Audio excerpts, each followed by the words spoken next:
أعوذ بالله من الشيطان الرجيم. بسم الله الرحمن الرحيم.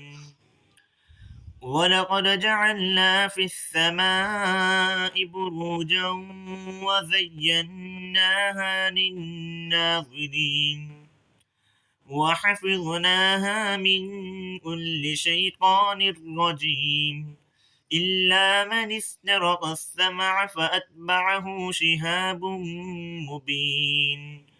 والأرض مددناها وألقينا فيها رواسي وأنبتنا فيها من كل شيء موزون وجعلنا لكم فيها معايش ومن لستم له برازقين.